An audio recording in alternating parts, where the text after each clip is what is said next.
अस्सलाम वालेकुम, this is Bilal अपनी वाली सरकार। भाई टेक्नो बड़े अरसे बाद पाकिस्तानी मार्केट के अंदर कोई नया मोबाइल फोन लेकर आया। टेक्नो ने अपनी कैमन 30 सीरीज को लॉन्च किया था and that was just before the tax increase. तो टेक्नो की कैमन 30 सीरीज पाकिस्तानी मार्केट के अंदर बहुत ज्यादा सक्सेसफुल रही थी और स्पेशली इनका जो बाद में आने वाला लुई वी एडिशन का मोबाइल फोन था उसने तो काफी ज्यादा सेल्स जो थी वो ग्रैब की थी। और उसके पीछे एक बड़ी रीजन जो कि लोग कह रहे थे वो ये भी थी कि टेक्नो कैमन 30 का जो लुई वी एडिशन आया था वो ऐसे प्राइस टैग के अंदर आया था जो कि टैक्सेस बढ़ने के बाद पॉसिबल ही नहीं था। वेल टैक्सेस बढ़ चुके हैं और कैमन 30 सीरीज का ही फाइनल जो भाई है ना, जो मतलब इस सीरीज को मैं कहूंगा कि पाकिस्तानी मार्केट के अंदर फाइनल जो इसका वेरिएंट है वो हमारे सामने आ चुका है। और जो मोबाइल फोन टेक्नो ने लॉन्च किया है इसका नाम है टेक्नो कैमन 30S। अब ये मोबाइल फोन एक काफी यूनिक स्पॉट के अंदर आ जाता है क्योंकि कुछ चीजों के अंदर ये मोबाइल फोन जो टेक्नो का कैमन 30 है उससे ऊपर है, नेमली कैमरा। और अगर आप बात करते हैं बाकी चीजों की तो मोर और लेस आपको सिमिलर स्पेसिफिकेशन देखने को मिल जाती है कैमन 30 की निस्बत। प्राइस टैग की भी अगर आप बात करते हैं तो दोनों मोबाइल फोन्स के दरमियान में इस टाइम पे जो प्राइस डिफरेंस है वो बहुत ज्यादा कम है। आई थिंक कुछ हजार का डिफरेंस है। तो दोनों फोन्स को हम उसी तरह कंपेयर करेंगे। इस मोबाइल फोन की अगर आप ऊपर चले जाते हैं तो इसका जो प्रो वाला वर्जन है वो आज भी काफी ज्यादा ऊपर प्राइस रेंज के अंदर आ जाता है। टेक्नो कैमन 30S जो है इसके बॉक्स की अगर आप बात करते हैं तो आई सी अ न्यू डिजाइन। यहां पर 256 जीबी की इंटरनल स्टोरेज को मेंशन किया गया है और 8 जीबी रैम है जिसके अंदर 8 जीबी एक्सटेंडेड रैम दी गई है, तो 16 जीबी रैम को मेंशन किया गया है। मुझे ऑनेस्टली स्पीकिंग अगर आपने एक्सटेंडेड रैम डालनी भी है तो मुझे मसला नहीं होता, बट अगर आप बॉक्स के अंदर 16 जीबी इतना बड़ा करके लिख रहे हैं ना तो दैट इज समथिंग जो कि मैं कहूंगा कि यार थोड़ी सी डिसेप्टिव प्रैक्टिस हो जाती है। जो चीज डिसेप्टिव प्रैक्टिस नहीं है वो है ये स्टिकर जो कि इस मोबाइल फोन के यहां पर लगा हुआ है और ये है टेक्नो एआई का स्टिकर। ये जो मोबाइल फोन है ये टेक्नो के बहुत ज्यादा एआई सॉफ्टवेयर के साथ आता है। अब एआई जो है वो इस पॉइंट पर हर कंपनी जो है वो बेच रही है। टेक्नो के केस में जो चीज मुझे पसंद आई थी वो ये थी कि पहले आने वाले इनके जितने भी मोबाइल फोन थे उनमें कोई एआई की लिमिट आपको देखने को नहीं मिलती, विच बेसिकली मीन्स कि अगर आप इसका एआई यूज कर रहे हैं तो ना तो कोई सब्सक्रिप्शन आपको पे करनी पड़ती है और ना ही कोई क्रेडिट्स का अजीब सा सिस्टम दिया गया है। तो यहां पर आपको मुकम्मल तौर पर फ्री एआई मिल रही है जो कि एक अच्छी बात है। मैं देखूंगा कि इस मोबाइल फोन के अंदर क्या सिचुएशन रहने वाली है। इस मोबाइल फोन की जो सबसे बड़ी हाईलाइट है जो इस मोबाइल फोन को इस प्राइस रेंज के दूसरे हर मोबाइल फोन से डिफरेंट बना देती है वो है इसका मेन कैमरा। इस मोबाइल फोन के अंदर सोनी का IMX896 का सेंसर लगाया गया है and this is a new 50 megapixel का कैमरा जिसके अंदर दो मेन हाईलाइट्स को अकॉर्डिंग टू सोनी या टेक्नो मेंशन किया गया है और वो है एक तो इसकी लो लाइट फोटोग्राफी और दूसरा है इसके अंदर मौजूद 100 मेगापिक्सल का मोड जिसके थ्रू आप बहुत ज्यादा रेजोल्यूशन की पिक्चर्स खींच सकते हैं। और वही 100 मेगापिक्सल का जो अल्ट्रा क्लियर मोड है वो यहां मेंशन किया गया है।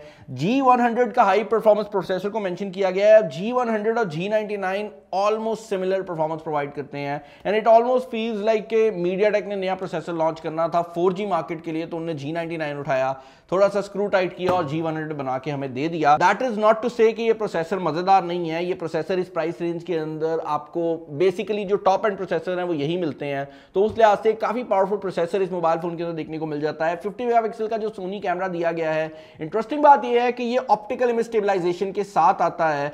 यहां पर 6.78 इंचेस का 120 हर्ट्ज का एमोलेड डिस्प्ले दिया गया है और ये कर्व स्क्रीन के साथ भी आता है। तो यहां पर जो एमोलेड डिस्प्ले है वो कर्व स्क्रीन के साथ भी आता है। फिंगरप्रिंट स्कैनर भी जो है वो आपको डिस्प्ले के अंदर ही देखने को मिल जाता है। इसके अलावा भाई इस मोबाइल फोन के अंदर आपको अगर आप साइड पर देखते हैं तो 3 डिफरेंट स्टिकर्स मिल जाते हैं जिसके अंदर एक तो कॉर्निंग गोरिल्ला ग्लास का स्टिकर है, दूसरा स्टिकर डॉल्बी एटमॉस का और तीसरा स्टिकर हाई रेज ऑडियो का है। अब कॉर्निंग गोरिल्ला ग्लास का स्टिकर लगाया है तो मतलब बताता हूं मैं क्या मैं बात कर रहा हूं। बॉक्स के अंदर भाई आपको ये बुकलेट देखने को मिल जाता है जिसके अंदर आपको आपका ऑब्वियसली जो लोकल वारंटी का कार्ड वगैरह है, ओह इंटरेस्टिंग, आपको लोकल वारंटी का कार्ड, उसके अलावा ये सिलिकॉन केस और एक स्क्रीन प्रोटेक्टर मिल जाता है जो कि टेम्पर्ड ग्लास स्क्रीन प्रोटेक्टर है। दिस इज इंटरेस्टिंग क्योंकि आई वाज नॉट एक्सपेक्टिंग कि मोबाइल फोन के अंदर एक टेम्पर्ड ग्लास स्क्रीन प्रोटेक्टर निकल कर आएगा क्योंकि मोबाइल फोन कर्व डिस्प्ले के साथ आता है, बट इस मोबाइल फोन के अंदर आपको टेम्पर्ड ग्लास प्रोटेक्टर भी देखने को मिल रहा है। और उसके अलावा बाकी क्या चीजें हैं भाई, उसको अप्लाई करने के लिए आपको डिफरेंट टाइप की चीजें भी मिल जाती हैं और ये मोबाइल फोन 12+1 मंथ की जो वारंटी टेक्नो की तरफ से आती है उसको भी ये मोबाइल फोन सपोर्ट करता है। फर्दर इन द बॉक्स आपको आपकी डिवाइस देखने को मिल जाती है। आप ये कहते हैं कि इसके अंदर कॉर्निंग गोरिल्ला ग्लास लगाया गया है। तो कॉर्निंग गोरिल्ला ग्लास टेस्ट हो गया होगा। डब्बे के अंदर बाकी सामान पे अगर आप नजर डालते हैं तो यहाँ पर आपको एक फास्ट चार्जर देखने को मिल जाता है जो कि 33 वॉट के ऊपर इस मोबाइल फोन को चार्ज कर सकेगा। अब टेक्नो की अच्छी बात यह है कि इनकी जो फास्ट चार्जिंग टेक्नोलॉजी है वो टाइप सी स्टैंडर्ड को भी सपोर्ट करती है, जिसका मतलब यह है कि अगर आपके पास ऑलरेडी कोई फास्ट चार्जर मौजूद है टाइप सी वाला, तो type C to C cable लगाकर भी आप इसको फास्ट चार्जिंग प्रोवाइड कर सकते हैं। मेरा प्रॉब्लम यह है कि अब टेक्नो को ये टाइप ए टू सी वाली केबल्स जो हैं और टाइप ए टू सी वाले जो चार्जर्स हैं इनसे आगे मूव करना चाहिए। इट्स हाई टाइम कि अब हम सब चार्जर्स को टाइप सी कर दें, क्योंकि अब जितने भी लैपटॉप्स हैं वो भी टाइप सी हो गए हैं, हेडफोन्स भी टाइप सी आ रहे हैं। तो I think it's high time कि अब कंपनीज यही जो टाइप सी वाला चार्जर्स हैं ये इंक्लूड करना स्टार्ट कर दें। कैमन 30 मेंशन किया गया है, सोनी का 100 मेगापिक्सल कैमरा मेंशन किया गया है। रियलिटी ये है कि ये 50 मेगापिक्सल का कैमरा है। This is a very good camera, लेकिन ये 100 मेगापिक्सल का सिर्फ एक मोड लेकर आता है जहां पर मल्टीपल तस्वीरें लेकर ये 100 मेगापिक्सल करता है। 50 मेगापिक्सल का ऑप्टिकल इमेज स्टेबलाइजेशन वाला कैमरा मेंशन किया गया है। 6.78 इंचेस का 120 हर्ट्ज का रिफ्रेश रेट दिया गया है। G100 है, वही 33 वॉट की चार्जिंग है और ये mobile phone high res audio dual speakers के ऊपर भी सपोर्ट करता है। और जो हमारे पास कलर है ना इस मोबाइल फोन का, this is actually special edition colour जिसका नाम है नेबुला वॉयलेट। इस कलर को स्पेशल एडिशन इसलिए कहा जा रहा है क्योंकि ये जो कलर है ये कलर चेंज करता है अल्ट्रा वॉयलेट लाइट के अंदर। हम इससे पहले भी टेक्नो के काफी मोबाइल फोन्स के ऊपर ये जो चीज है देख चुके हैं, but I will like to say one thing, अगर इसके अंदर कलर चेंजिंग इफेक्ट ना भी होता, this is still one of the most elegant devices जो कि टेक्नो ने बनाई है। और इस मोबाइल फोन में ना कैरेक्टर नजर आता है। मतलब एक वक्त था कि टेक्नो का फोन आप देखते थे ना तो आपको नजर आता था कि भाई इस ब्रांड से इंस्पिरेशन उठाई है, इस ब्रांड से इंस्पिरेशन उठाई है। इस मोबाइल फोन में डिजाइन में आपको ऐसा नहीं लगता। और ये कैमरा मॉड्यूल को 1 मिनट के लिए छोड़ दें, ये कैमरा मॉड्यूल के इर्द गिर्द ये जो लाइन दी है ना, ये नजर आ रहा है कि मोबाइल फोन को खुद डिजाइन किया गया है, ना कि किसी दूसरे मोबाइल फोन से इंस्पिरेशन लेके बनाया गया हो।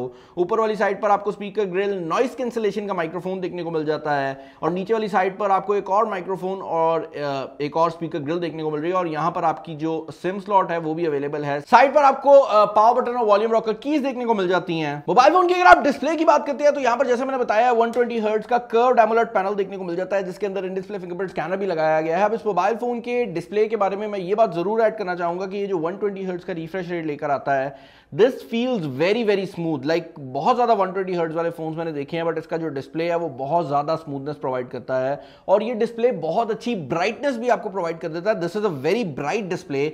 हाँ, ये बात जरूर है कि इसके अंदर जो एडेप्टिव ब्राइटनेस है उसमें हमने नोटिस किया है कि ये कभी कभार कंफ्यूज हो जाता है। फॉर एग्जांपल अगर मैं इसको इस पॉइंट पर एडेप्टिव ब्राइटनेस ऑन करके अपने मुंह की तरफ करता हूं तो ये कंफ्यूज होकर ब्राइटनेस को बहुत ज्यादा गिरा रहा है, जबकि बैक साइड से बहुत ज्यादा लाइट आ रही है। तो मेरे लिए मुश्किल भी हो रहा है इस मोबाइल फोन को यूज करना। तो मैं रिकमेंड यही करूंगा कि अगर आप इस मोबाइल फोन को परचेज करते हैं तो इसकी जो एडेप्टिव ब्राइटनेस वाली सेटिंग है उसको अभी के लिए आप ऑफ ही रखिएगा। इंटरनल्स की अगर आप बात करते हैं तो यहाँ पर 8GB LPDDR4 रैम लगाई गई है और इसके अंदर जैसे मैं बताया MediaTek का G100 का चिपसेट है। एंड टू बेंचमार्क के ऊपर ये तकरीबन 440 के करीब 450 के करीब का स्कोर जो है वो प्रोवाइड कर देता है, जो कि G99 से स्लाइटली ऊपर है। और अगर आप इसकी PUBG परफॉर्मेंस की बात करते हैं तो इसकी जो PUBG परफॉर्मेंस है वो एग्जैक्टली वही है जो कि आपको G99 अल्टीमेट में देखने को मिलती है। यानी कि आपको स्मूथ और बैलेंस पे अल्ट्रा और HD पे हाई फ्रेम रेट जो है वो देखने को मिल जाता है। यहाँ पर आपको स्मूथ और बैलेंस पे एक्सट्रीम फ्रेम रेट नहीं मिल रहा, ऑल्दो जो स्क्रीन दी गई है वो 120 हर्ट्ज के रिफ्रेश रेट को सपोर्ट करती है। इस मोबाइल फोन के अंदर इसके अलावा भी बहुत ज्यादा सॉफ्टवेयर के फीचर्स डाले गए हैं। अब ये जो AI के फीचर हैं ये ज्यादातर तो कैमरा के अंदर दिए गए हैं, लेकिन इसके अंदर कुछ AI के फीचर्स आपको वैसे भी मिल जाते हैं। और सबसे बड़ी बात जो मुझे पसंद आई है ना टेक्नो की वो ये है कि AI के लिए कोई सॉफ्टवेयर नहीं दी गई। यानी कि होता है ना कंपनियां दिखाने के लिए एक सेपरेट सॉफ्टवेयर बना देती हैं, यहां पर एक सॉफ्टवेयर है जिसके अंदर आप कोई भी चीज स्केच कर सकते हैं और वो आपको जनरेट करके दे देगी। अच्छी बात मुझे ये लगी है कि आपकी जो नोट्स की एप्लीकेशन है उसी में ये AI का नया बटन आ गया है जिसके अंदर आप अब कुछ भी स्केच कर सकते हैं और ये उस स्केच को बेसिकली आपके लिए एक चीज के अंदर जो है वो कन्वर्ट करके दे देगा। फॉर एग्जाम्पल अगर मैं ये गाड़ी सी स्केच करने की कोशिश करता हूँ, देखते हैं कि ये क्या उसको करता है। अभी आपके सामने रियल टाइम में ही हो रहा है। Obviously these features are online features, लेकिन ये मुकम्मल तौर पर फ्री हैं जिसकी वजह से कोई भी बंदा इसको इस्तेमाल कर सकता है। और ना सिर्फ इसने गाड़ी को जनरेट करके मुझे दे दिया है, मेरे पास यहाँ पर ऑप्शन भी आ जाती है कि मैं इसको डिफरेंट स्टाइल्स के अंदर कन्वर्ट कर सकता हूँ और ये नोटपैड के अंदर अवेलेबल है। इसके अलावा यहाँ पर अगर आप ट्रांसलेशन की बात करते हैं तो उसके अंदर भी AI आ गई है जहाँ पर आप कोई चीज़ बोल सकते हैं और अगला बंदा जो है उसको ट्रांसलेट होकर वो चीज़ ऑटोमेटिकली मिल जाएगी। इसके अलावा यहाँ पर इनका अपना असिस्टेंट भी आ गया है विच इज कॉल्ड एला, और एला जो असिस्टेंट है वो भी बेसिकली वही काम करता है कि आपको कोई भी चीज़ चाहिए तो आप एला से पूछ सकते हैं, और ये बेसिकली एक वॉइस असिस्टेंट है दैट यूजेस एआई। और इसका जो मुझे एनिमेशन है वो भी काफ़ी ज़्यादा पसंद आया है, आप इससे कुछ भी करवा सकते हैं। और एला का जो ये असिस्टेंट है ये टेक्नो ने अब सिस्टम वाइड अलाउ भी कर दिया है, जिसका मतलब ये है कि अगर मैं इससे कोई चीज़ खुलवाना चाहता हूं या मैं नोट के अंदर जाकर एक नोट लिखवाना चाहता हूं तो ये वो भी कर सकता है। इस मोबाइल फोन के अंदर फिंगरप्रिंट स्कैनर काफी ज्यादा तेज रखा गया है, कॉर्निंग गोरिल्ला ग्लास दिया गया था, हमने पहले एक बार चेक कर लिया था, लेकिन मैंने कहा एक बार दोबारा चेक करना जरूरी है जस्ट टू बी श्योर कि भाई mobile phone tempered glass protector के बगैर कैसा परफॉर्म करेगा। खैर ये चीजें हैं जो कि इस मोबाइल फोन के अंदर आपको देखने को मिल जाती हैं। अपार्ट फ्रॉम दैट अगर आप स्पेक्स की बात करते हैं तो यहाँ पर ड्यूल स्पीकर दिए गए हैं, तो चेंज किया जाता है। बट इस मोबाइल फोन के केस में जब तक इसका ये लुई वी एडिशन लॉन्च हुआ है हम इसका नॉर्मल रिव्यू नहीं कर सके थे, तो मैंने सोचा है कि मैं अच्छा भाई स्पीकर सिस्टम की अगर आप बात करते हैं तो ड्यूल स्पीकर सिस्टम दिया गया है। डेफिनेटली जो नीचे वाला स्पीकर है that is more powerful than the top facing speaker, और दोनों स्पीकर्स जो हैं वो ऊपर और नीचे की तरफ फायरिंग है। अच्छी बात यह है कि दोनों की जो पोजीशनिंग है वो ऐसी रखी गई है कि आप एट अ सिंगल टाइम दोनों को मडल नहीं करेंगे, और ओवरऑल अगर आप नीचे वाला स्पीकर बंद कर भी देते हैं तो ऊपर वाले स्पीकर की आवाज खराब नहीं होती। दैट बेसिकली मीन्स कि इसके अंदर जो स्पीकर का साउंड है वो अच्छा लगाया गया है। एक और चीज जो मैं यहाँ पर ऐड करना चाहूंगा वो ये है कि इसके अंदर वाइड वाइन L1 की सपोर्ट भी आपको मिल जाती है। तो ये जो 1080p डिस्प्ले है इसके ऊपर नेटफ्लिक्स वगैरह भी आप टॉप एंड जो है वो बड़े ही आराम से देख पाएंगे। कैमरा सिचुएशन की अगर आप बात करते हैं तो this is where things start to get really interesting. उसकी रीजन ये है कि इस मोबाइल फोन के कैमरा के अंदर ना 2-3 पहलू हैं जो मैं आपको दिखाना चाहूंगा। ये बहुत ही इंटरेस्टिंग किस्म का कैमरा सेटअप यहां पर लगाया गया है। यहां पर जो मेन कैमरा है वो 50 मेगापिक्सल का सेंसर है which is a very big deal, और ये सोनी का सेंसर है IMX896 which makes it one of the best cameras जो कि इस प्राइस कैटेगरी में आप किसी भी मोबाइल फोन से एक्सपेक्ट कर सकते हैं। बट इसके अलावा जो बाकी 2 सेंसर लगाए गए हैं ये बेसिकली असेंशियली वही 2-2 मेगापिक्सल के सेंसर्स हैं जो कि प्लेस ऑर्डर का काम करते हैं या आपकी पोर्ट्रेट फोटोग्राफी में काम में आ जाएंगे। फ्रंट कैमरा की अगर आप बात करते हैं तो यहाँ पर जो फ्रंट कैमरा लगाया गया है वो 13 मेगापिक्सल का सेंसर है। अब हमने इसके अंदर कुछ शॉट्स ली हैं and to be very honest on this one 13 megapixel के हिसाब से ये बहुत ज्यादा डिटेल्ड कैमरा है एंड आई वाजंट एक्सपेक्टिंग कि यहाँ पर 13 मेगापिक्सल का कैमरा लगा होगा। मैं एक्सपेक्ट कर रहा था कि इसके अंदर बड़ा कैमरा लगा होगा। उसकी वजह यह है कि अगर आपको याद हो तो जो ओरिजिनल टेक्नो कैमन 30 आया था उसके अंदर आपको काफी पावरफुल फ्रंट कैमरा जो था वो देखने को मिलता था, तो आई वाज एक्सपेक्टिंग कि इसके अंदर भी वही कैमरा लगाया गया होगा। रियलिटी ये है कि ये 13 मेगापिक्सल का कैमरा रिजल्ट्स बहुत अच्छे प्रोवाइड कर रहा है और मैं वर्चुअली इंडिस्टिंग्विशेबल कहूंगा इसको और टेक्नो कैमन 30 को। बट अगर आप ऑन पेपर देखते हैं तो ये सिर्फ 13 मेगापिक्सल के सेंसर के साथ आता है। इसके अंदर जो पोर्ट्रेट मोड है वो काफी अच्छी तरह से काम कर जाता है और इसके कैमरा के अंदर जो फ्रंट कैमरा है और इसके फ्रंट कैमरा के अंदर आपको 2K वीडियो रेजोल्यूशन भी देखने को मिल जाती है। ये वीडियो इस टाइम जो आप लोग देख रहे हैं इसके फ्रंट कैमरा से रिकॉर्डेड है, तो आपको इससे अंदाजा हो जाएगा कि ये कैमरा कैसा रिजल्ट प्रोवाइड करता है। फ्रंट कैमरा के अंदर आपको ये AIGC पोर्ट्रेट की ऑप्शन भी देखने को मिल जाती है जो कि इससे पहले हम टेक्नो कैमन 30 सीरीज के ऊपर बहुत एक्सटेंसिवली कवर कर चुके हैं। अगर आपने इसकी डिटेल देखनी है तो you can go and check out my full review video of the Tecno Camon 30। इसके अलावा front camera super night mode भी आपको प्रोवाइड कर देता है, ड्यूल वीडियो, व्लॉग मोड, ये सब कुछ भी आपको फ्रंट कैमरा में मिल जाता है। यहाँ पर पोर्ट्रेट मोड भी दिया गया है जिसके अंदर आप नेचुरल और डिफरेंट किस्म के जो लुक्स हैं उनको भी अचीव कर सकते हैं। और ये लो लाइट फोटोग्राफी के अंदर भी जो फ्रंट कैमरा है वो काफ़ी मज़ेदार रिजल्ट प्रोवाइड कर देता है। इसके अलावा ये एक ट्विंकल मोड भी दिया गया है जो कि आपकी पूरी फेस को ज़रा ना ब्राइट कर देता है और बैकग्राउंड में जो आपका ब्लर होता है ना उसको भी ज़रा शाइनी कर देता है।